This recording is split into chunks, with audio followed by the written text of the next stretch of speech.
Minecraft, the accessibility settings update.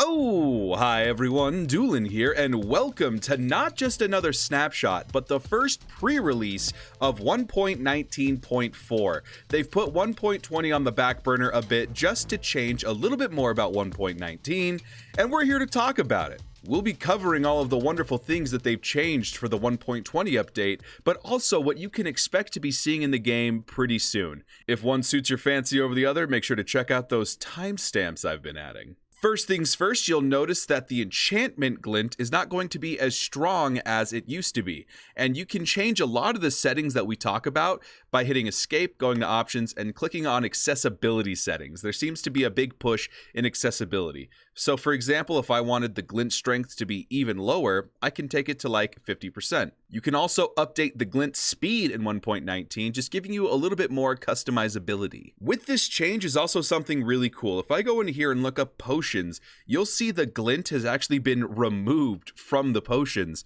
so you can actually see what color they are. Fire resistance is orange, harming is a deep red, poison is green.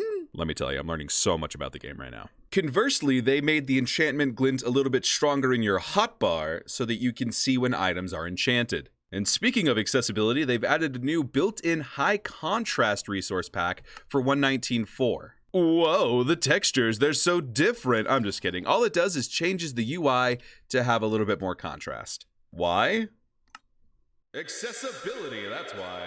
Right now it's only for the menus, but they'll be expanding this in the future. Attention resource pack makers, the Enchantment Glint has 2 separate texture files now. Oh god, what did they do to you? I mean, they changed the create new world screen again so that the buttons are a little bit more distinct.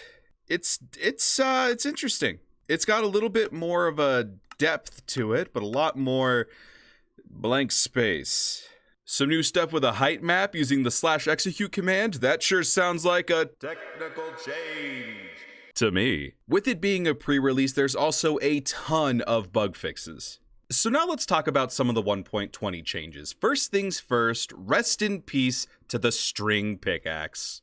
I hardly knew ye. The brush now has a new crafting recipe that uses feather, copper, and a stick, and it makes so much more sense. I didn't realize how funky this looks in third person. Is it just me or is this brush huge?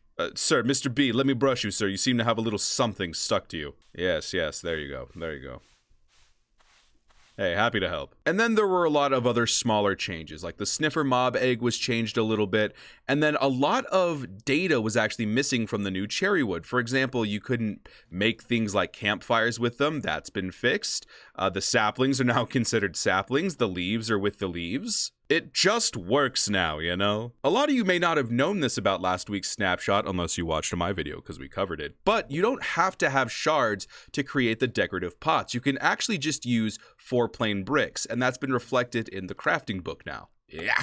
All in all, this pre-release is very tame, but of course, it is only the first of what could be many. What do you dudes think? Do you think they could be adding more? Are they focusing too much on 1.20 stuff when it's 1.19.4 still? Let me know in those comments. But that's going to be all from me today. Thank you for watching. If you want to see more of these updates, make sure to subscribe to the channel. And until next time, this is Dewlan, and I'm brushing a bee. Bye now.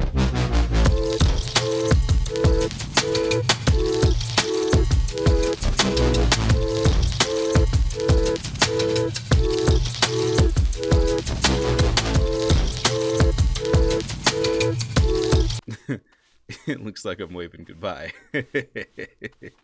That's stupid.